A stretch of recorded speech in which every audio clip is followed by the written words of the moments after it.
Drama serial कभी मैं कभी तुम की नेक्स्ट एपिसोड में आप लोगों को दिखाया जाएगा मुस्तफ़ा, जिसे ये खबर मिली थी कि अदील बेकसूर है। उसे तो रुबाब और उसके डैड ने जबरदस्ती उसके बाहर से आने वाले पैसों में ड्रग्स रखवाकर उसे जेल भिजवा दिया था। ये सब कुछ उसे शगुफ्ता बेगम बताती है, क्योंकि अदील जैसा भी था है तो उनका बेटा ही ना, उनके जिस्म का टुकड़ा। तो माँ की आंतें अपने बेकसूर बेटे के लिए तड़पती हैं। वो मुस्तफ़ा को पूरी स्टोरी सुनाती है कि उनके साथ क्या हुआ, लेकिन मुस्तफ़ा को अपनी माँ की बातों से कुछ खास फर्क नहीं पड़ता, क्योंकि वो जितना अदील को जानता था उसे कहीं ना कहीं ये लगता था कि अदील अपने मफाद के लिए कुछ भी कर सकता है, तो ऐसा भी किया ही होगा उसने। लेकिन उसके दिल में भी अभी भी कश्मकश होता है और वो अपने एक जानने वाले को बोलकर इस बात की पूरी तह तक जाने के लिए उसकी डिटेल्स निकलवाने का कहता है। मुस्तफ़ा का दोस्त उसे मिलने आता है जो उसका गेम में पार्टनर था कि कहाँ गुम हो भाई, कोई कॉल ना मैसेज। मैंने सोचा मैं खुद जाकर पता करके आऊँ। मुस्तफ़ा कहता है कि अब मेरा दिल नहीं करता, जो कुछ नुकसान मेरा हो चुका है इसमें मजीद कोई रिस्क नहीं ले सकता मैं। तुम तो जानते हो मेरी बीवी पहले ही नाराज होकर घर छोड़कर चली गई है। अगर मैं पैसों के लालच में आकर सारा सारा दिन और रात वहाँ ना लगाता तो आज ये दिन ना देखना पड़ता। मुस्तफ़ा का पार्टनर कहता है कि तुम पागल वागल तो नहीं हो गए हो, हमारी इतनी मेहनत अभी तो रंग लाई थी, हमें अपनी मेहनत का फल मिला, अपनी मंजिल को पहुंचने वाले हैं जिसके लिए हम दोनों ने मिलकर दिन रात एक किया था। मुश्किल वक्त गुजर गया, अब आसान वक्त आया तो तुम छोड़ने की बात कर रहे हो। लोग तुम्हें हायर करना चाहते हैं, इस शहर की बड़ी बड़ी कंपनीज तुमसे इंटरव्यू और मुलाकात करने के लिए बेताब हैं। वो लोग तुम्हें अपने साथ रखना चाहते हैं और इस पर तुम्हारी मुंह मांगी कीमत भी देने को तैयार हैं वो लोग। तुम हिम्मत करो और कल से ऑफिस ज्वाइन करो। मुस्तफ़ा कहता है कल मुझे एक जरूरी काम से जाना है, मैं नहीं आ सकूंगा। उसका दोस्त पूछता है ऐसा भी कौन सा काम है, तो मुस्तफ़ा बताता है कि मेरा भाई जेल में है, उसे झूठे इल्जाम लगाकर अंदर करवा दिया गया था। मैं पता नहीं उसके लिए कुछ कर भी पाऊंगा या नहीं, लेकिन कल से मिलने के लिए जाऊंगा। अगली सुबह मुस्तफ़ा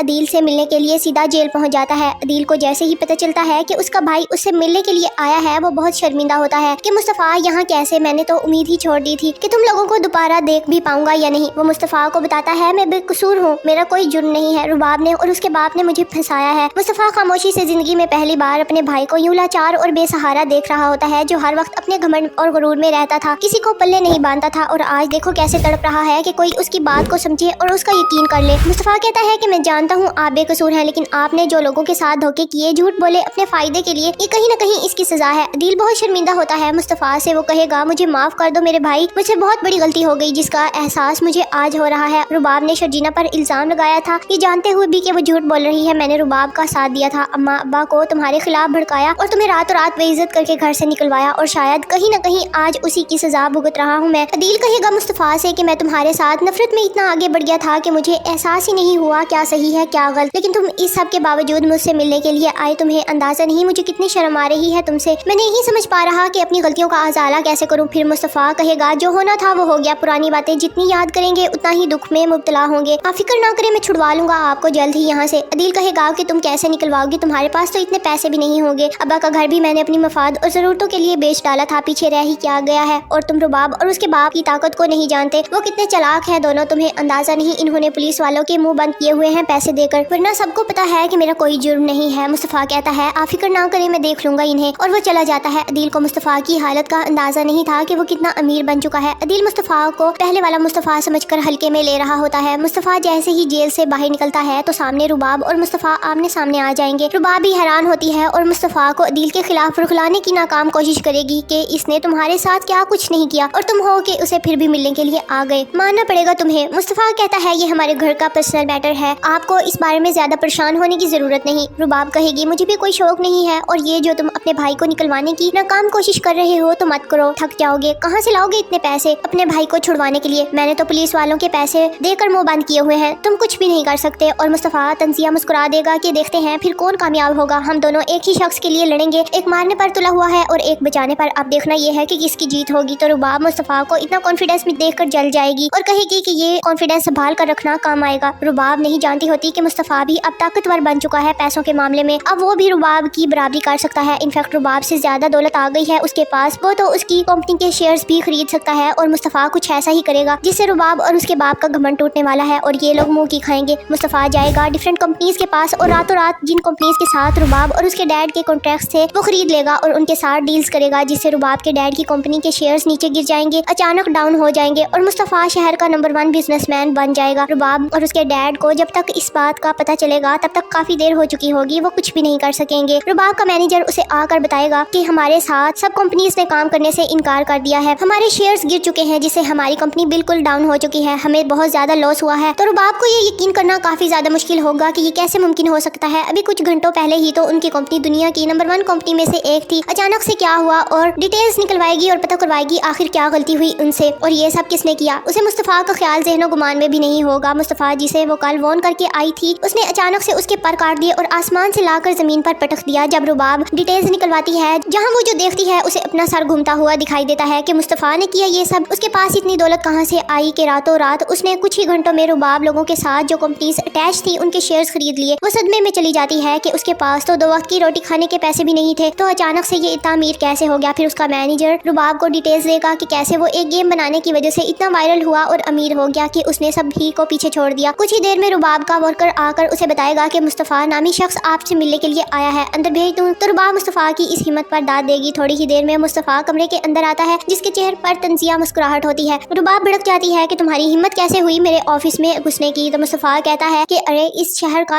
अमीर तरीन बंदा तुम्हारे ऑफिस में आया है, कोई चाय पानी नहीं पूछोगी। तुम तो बहुत बड़ी बिजनेसमैन हो ना, तुम्हें इतने मैनर्स नहीं है कि जब कोई बंदा आता है तो उसे खाने पीने का पूछते हैं। रुबाब कहती है कि जहर ना मंगवा दूं तुम्हें। मुस्तफ़ा भी रुबाब की ट्यून में ही जवाब देगा कि जहर मंगवाने के पैसे हैं तुम्हारे पास या मैं मंगवा कर दूं। इस बात पर रुबाब का चेहरा देखने वाला होगा। मुस्तफ़ा कहेगा कि तुम्हें मुझे चैलेंज नहीं करना चाहिए था, अब देखना मैं तुम्हें कहीं भी मुंह दिखाने के काबिल नहीं छोड़ूंगा। मेरे भाई के साथ जो तुम लोगों ने किया बहुत गलत किया था, थोड़ी तो शर्म कर लेती कि शोहर था वो तुम्हारा। तो रुबाब कहती है कि जो हरकत तुम्हारे भाई ने की थी, जब उसे शर्म नहीं आई शादीशुदा होते हुए भी दूसरी लड़कियों के साथ मुंहमारी करते हुए, तो मैं क्यों करती जब मैंने कुछ किया ही नहीं था। मुस्तफ़ा कहता है तो ठीक है ना, ले लिया था ना बदला तुमने, जब उसे सब लोगों के सामने बदनाम कर ही चुकी थी तो उसे जेल क्यों भिजवाया, और वो भी झूठे इल्जाम लगाकर। रुबाब कहेगी कि तुम्हारे भाई जेल ही डिजर्व करता था, उसने मुझे धोखा देने की जो नाकाम कोशिश की थी, मेरी नजर में उसकी यही सजा बनती थी, मैंने दिलवा दी। मुस्तफ़ा भी ईंट का जवाब पत्थर से देगा कि मेरी नजर में भी जो तुम्हारी सजा बहुत बड़ी है, लेकिन मैं फिलहाल के लिए तुम्हें भी जेल भिजवाना पसंद करूंगा। रुबाब कहती है क्या मतलब है तुम्हारा, इतने में पुलिस अंदर आ जाएगी। और मुस्तफ़ा कहेगा कि ये मतलब था मेरा। रुबाब कहती है पुलिस वालों से कि मैंने कुछ भी नहीं किया, तो वो लोग कहेंगे कि हर कैदी यही कहता है कि उसने कुछ नहीं किया, आपकी कंपनी से हमें ड्रग्स फरोख्त हुए हैं जिसकी स्मगलिंग आप बाहर से कर रही थी, इसीलिए हमारे पास आपकी गिरफ्तारी के वारंट हैं, चले हमारे साथ। मुस्तफ़ा भी रुबाब की जुबान बोलता है कि अरे आप इतनी बड़ी स्मगलर हैं, लगता है आप मेंटल तौर पर बिल्कुल पागल हो चुकी हैं, मेरे भाई ने धोखा क्या दे दिया, आपने तो पूरी दुनिया को ही बर्बाद करना शुरू कर दिया। रुबाब कहेगी बकवास बंद करो अपनी, और पुलिस को बताएगी कि ये सब कुछ इसका किया धरा है, इसने करवाया है ये सब कुछ, मुझसे बदला लेने के लिए फंसाया है इसने, छोड़े मुझे। और मुस्तफ़ा रुबाब के पास आएगा और कहेगा कि मैं अपनी फैमिली के हर मेंबर से बहुत प्यार करता हूँ, तुमने मुझे और मेरी बीवी को जब बदनाम किया था उसको तो मैं लेकर चला गया था, लेकिन तुम्हें फिर भी सुकून नहीं मिला, मेरे अम्मा अब्बा को बेइज्जत करके घर से निकाला, उनका क्या कसूर था, ये सब उसी की सजा है, अब देती रहना। पुलिस को जेल में बैठकर अपनी बेगुनाही के सबूत ये कहकर वो हंसता हुआ वहाँ से चला जाता है। और रुबाब चीखती चिल्लाती तड़पती रह जाएगी कि ये सब उसके साथ क्या हो गया, लेकिन पुलिस वाले भी उसे वहाँ से लेकर चले जाएंगे। मीडिया में भी ये सब खबरें गर्दिश करेंगी कि रुबाब ने कैसे स्मगलिंग के जरिए पाकिस्तान के नौजवानों को बर्बाद करने की कोशिश की। उसके बाद मुस्तफ़ा जाएगा अदील के पास उसे छुड़वाने के लिए और बाहर निकलवाएगा। अदील को यकीन नहीं आ रहा होता कि ये सब कैसे मुमकिन हो गया कि वो इतनी आसानी से बाहर आ गया। तो मुस्तफ़ा उसे सारी कहानी बताएगा। अदील मुस्तफ़ा से एक बार फिर से माफ़ी मांगेगा और मुस्तफ़ा भी उसे माफ़ कर देगा। फिर अदील भी जाएगा रुबाब से मिलने के लिए जेल। रुबाब को पता था कि मुस्तफ़ा अगर उसे जेल भिजवा सकता है तो अदील को भी ज़रूर बाहर छुड़वाएगा। अदील को देखकर रुबाब कहेगी कि तुमसे ज़्यादा नमक हलाल तो तुम्हारा भाई निकला, जिसने तुम्हारी तरह रिश्तों को अधूरा और अकेला नहीं छोड़ा, इन रिश्तों का मान रखा। अदील कहता है कि मैं तो तुम्हें देखने के लिए आया था, जिसने मुझे धोखे से अंदर करवाया, आज वो खुद जेल के अंदर है और मैं बाहर। तो कैसा लगता है जब आप बेगुनाह हो और फिर भी सजा मिले। रुबाब कहती है कि तुम बेगुनाह नहीं थे, धोखा दिया था तुमने मुझे, अगर अब मैं जेल के अंदर ना खड़ी होती तो जान ले लेती तुम्हारी। अदील कहेगा कि रस्सी जल गई लेकिन बल नहीं गया, जेल में रहकर भी इतनी अकड़ मेरे पीछे तो मेरा भाई आ गया था जिसने मुझे बचा लिया और बाहर निकलवा दिया। तुम्हारा तो बाप भी अंदर है जिसने अपनी मकारियों से सबको आगे लगाया हुआ था। मुझे अफसोस है कि तुम दोनों को कौन निकलवाएगा, और उसे तलाक दे देता है। रुबाब के हाथों कुछ भी नहीं आता। अदील भी बदनाम तो हो चुका होता है, उसे भी कोई बंदा वैल्यू नहीं देता। बिला आखिर वो मुस्तफ़ा के ऑफिस में काम करने लग जाता है नौकरों की तरह। मुस्तफ़ा अपना बिजनेस बहुत आगे लेकर जाएगा और दुनिया का नंबर 1 अमीर इंसान बन जाएगा और यही इस ड्रामे की हैप्पी एंडिंग हो जाएगी।